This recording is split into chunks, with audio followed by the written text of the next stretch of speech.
Hello, welcome to Nerd Talk. All nerds, all talk, and sometimes high in fat.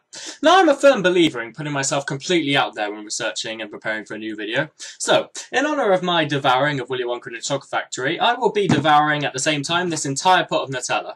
Now, it's for the same reason that people like Daniel Day-Lewis can spend weeks in a forest preparing for a role. I think I'm within my rights to do this. And what do I care what you think? You're on the other side of the internet. You can't run my life. So come with me and you'll be in a world of pure imagination, or in Willy Wonka's case, a world of child murder, deceit, lies, and psychological warfare. If you imagine the evidence enough, you can plainly see all the facts so many people are plainly ignorant of.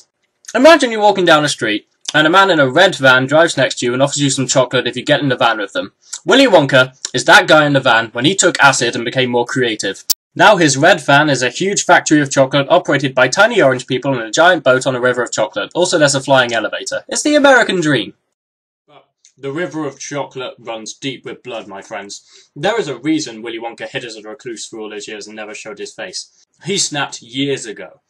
And now it's time to take his ultimate revenge on the world and kill this group of small children without anyone ever realising it was him. It's a secret as deep as my shame right now. And, a little bit of my vision. But it's fine, I'm committed. Actually, can I not? Firstly, we need to ask ourselves, why Willy Wonka felt the need to create this competition in the first place? Why all the needless pageantry with the golden tickets and the competition? Why all this sudden urge to procure an heir? It's not like he's exactly on death's door, he can perform a fucking cartwheel at the start of the movie. So why does he need to give his entire business away? His whole business is given to one random person in the world. 1 in 6 billion. I'm pretty sure Bill Gates wouldn't be pulling the same shit. Steve Jobs didn't pick 1 in 6 billion person to suddenly become king of the iPods. That's not how the business world works. You interview, you hire the best person. He couldn't trust somebody with his entire living. Unless he's already got a plan with his living. A giant money-making scheme to get him as much profit as possible if he ever needs to leave the country for whatever reason. Say, for example, a free tour. When he announces a tour of the most famous factory in the world, everyone wants in on the competition. Those bars fly off the shelves like free crack. And Mr. Salt even buys millions of them just to try and open them to win the ticket for his daughter. Those kinds of sales create billions in revenue. And remember, it's not exactly like Willy Wonka has to share his money with anyone. He pays his whole workforce in cocoa beans. So now, Willy Wonka has millions in profit, all for him. The ultimate retirement fund, if he ever wanted to escape. So the wheels in his plan are set in motion. He has his escape plan, and at the same time, he also has his victims.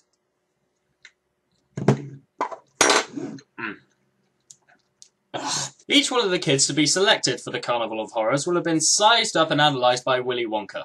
Remember, each of the kids who founded the Golden Ticket had huge coverage on the news for weeks, more than enough time for Willy Wonka to sit and examine each and every one of them, find their biggest obsessions and their most egregious sins, and create for each child their unique brand of torture.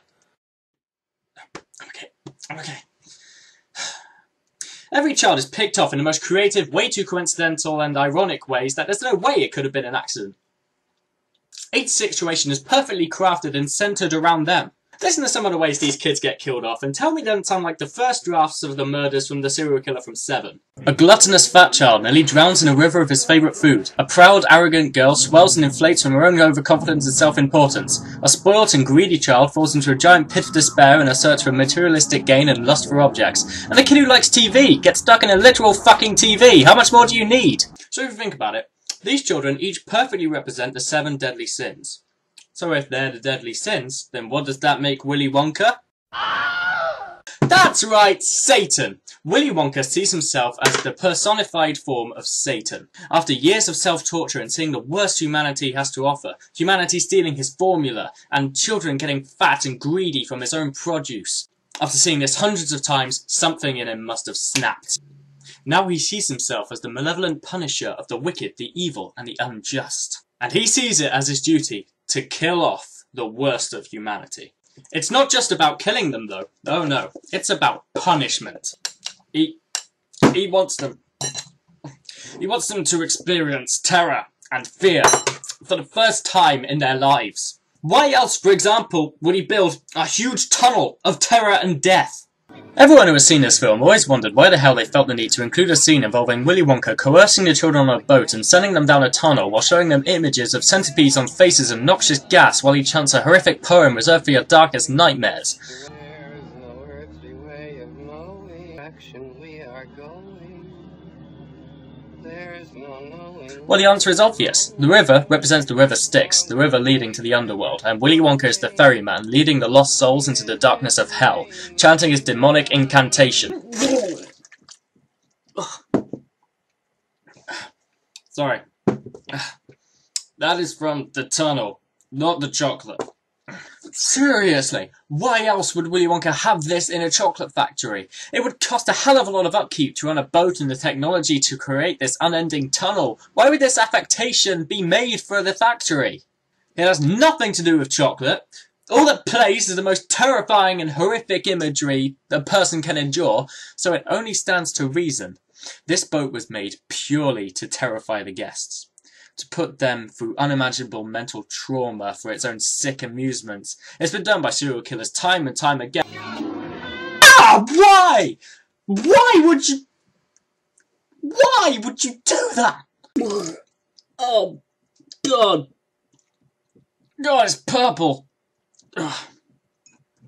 So Willy Wonka takes his role as the Punisher of the wicked very seriously. Even though he wants nothing more than to kill each of them, he always offers them redemption and a chance to repent. Augustus, please, don't do that. Please, I beg you, Augustus! He may be apathetic, but he always gave the kids the opportunity to stop their evil ways. But when they refused, there is nothing more to be done, and each of the children are ready to go down their own paths to hell. Hell, police, murder. That's right. Every time a child is killed, they are led through some kind of gateway or entrance into a dark abyss. The suspense is terrible. Augustus is sucked through a pipe, Veruca falls into the aforementioned dark pit into an incinerator, and the rest are taken through a mysterious door, never to be seen again. While Wonka's demonic hellspawn sing a pre-rehearsed requiem taunting and tormenting each of the victims. Willy Wonka went through so much preparation and meticulous planning, personally crafting each of their child their own ironic, private and personal hells. So we have a man with an obvious god complex who kills because he feels like he's doing the world a favour, ridding it of the pestilence of life and killing people he judges to be evil, then suffers no sympathy after they are gone and constantly gives hints that it can happen again. And that, my friends, is what we call a diagnosed serial killer. It's what has been diagnosed as a serial killer for hundreds of years. And don't worry, his plan is not over. Because now it's time for Willy Wonka to execute the final stage of his plan. He still has to escape, and fast, before anyone realises the children are dead. So he needs a scapegoat. Someone to take the blame. Someone to take the blame so nobody goes looking for him. Preferably if he could find someone who's completely loyal, and give him control over the factory and... Boom! Charlie Patsy Bucket! Willy Wonka has planned all along to give Charlie the factory so that he gets the blame for all the murders that take place in his place of business. And he made perfectly sure that Charlie would be the perfect one to take the blame.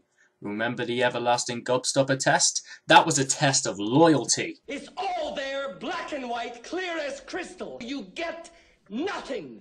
You lose. Willy Wonka had to be sure that no matter what he did to Charlie, whether it's screaming at him, degrading him, forcing him to watch unimaginable horrors, he will always stay loyal and never think badly of him. You won. Of course, he passes this test, and when Wonka is sure Charlie has become completely indoctrinated, he gives him the factory, and we can only assume leaves him to run it. But then, as Wonka planned, people start to get suspicious about the 5 kids that have mysteriously disappeared. 5 suburban white kids disappearing, the press would have a field day.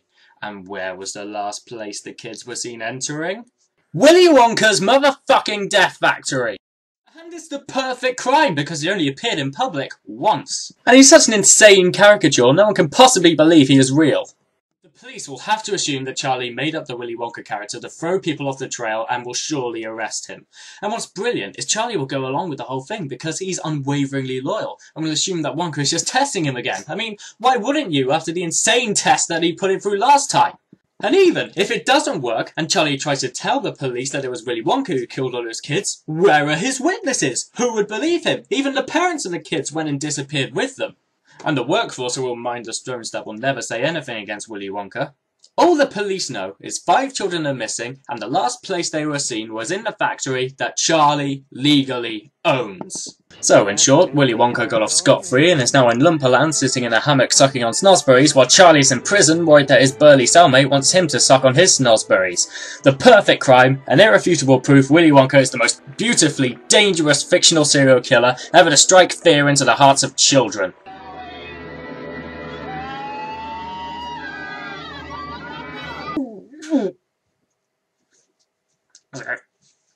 Okay. This Nutella endeavour was clearly a huge mistake. You know, I had about half an hour more material on the tunnel scene, but I'm not gonna show that scene again because of the... Oh, fuck you! Just fuck you. I'm Harvey Westwood, and we are the music makers, and we are the dreamers of...